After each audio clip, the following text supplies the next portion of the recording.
My name is Faith Walter, and this is my adolescence and film project. My movie is The Fault in Our Stars.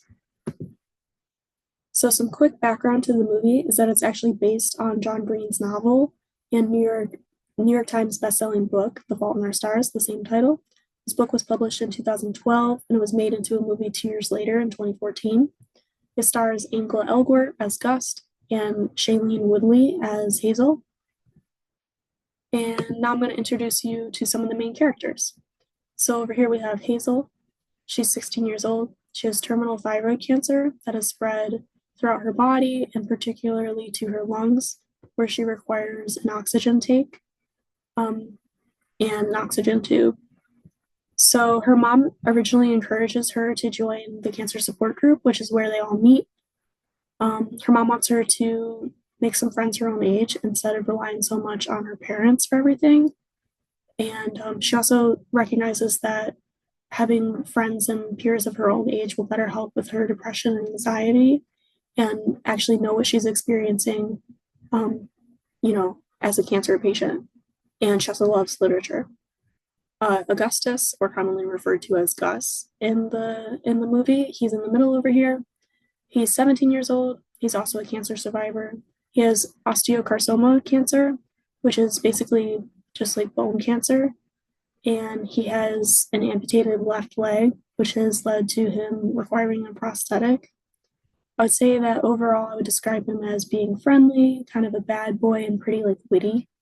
The cigarette in his mouth up here is not because he's an actual smoker. It's all a metaphor to him, and he likes the fact that he can take back the power from smoking, and by not lighting it, he's like reclaiming that power and not letting it hurt him. And so then over here on the right, we have Gus's friend Isaac. Isaac also has cancer. He has a retinoblastoma, which is a rare form of eye cancer. And one of his eyes is actually prosthetic. It's a glass eye. And then later on in the film, he does lose total vision and is completely blind. And Isaac brings Gus with him to the cancer support group where they all meet.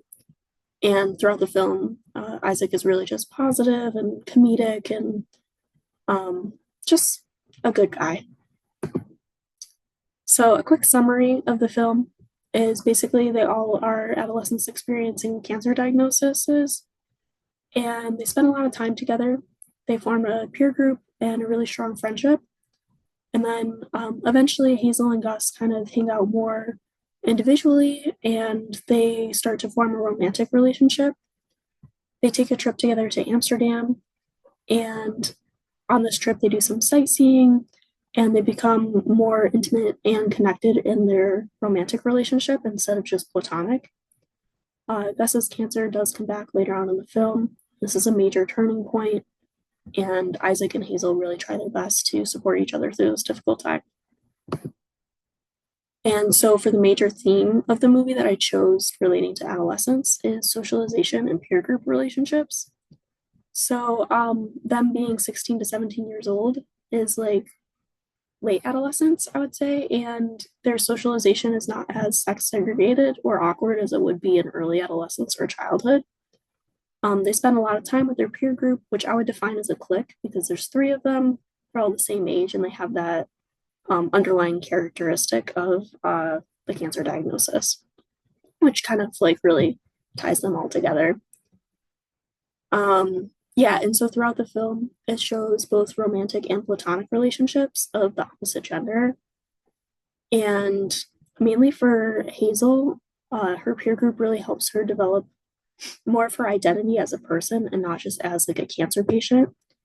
Her relationship with Gus also develops aspects of intimacy and sexuality. And overall, her peer relationships in the film develop just her sense of autonomy as an individual. And she becomes more responsible and self reliant and less dependent on her parents and others. So, overall, I would say that the movie does show realistic portrayals of teens and adolescents.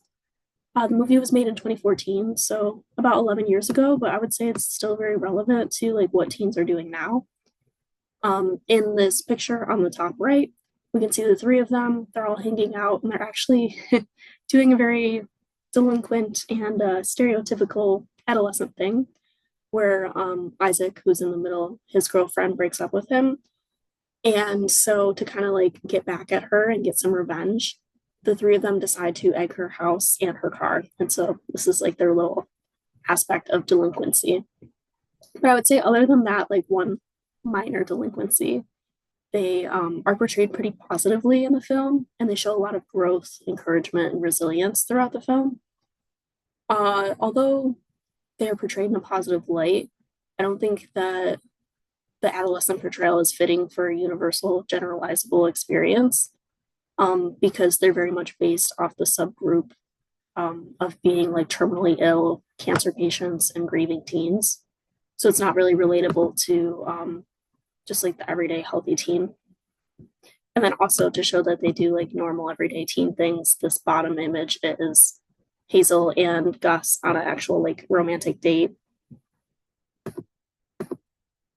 So in conclusion, the movie Fault in Our Stars is a good representation of adolescence in film. They focus on peer group relationships and socialization as main themes, although I would say that their socialization is definitely based on them being in the same diagnosis and that it's not generalizable to everyone. And I would definitely recommend this movie if you're in need of a good cry. It's very emotional and will definitely change your perspective on love, friendship, and just like the deeper meaning of life. And that's all I got. So thank you for watching.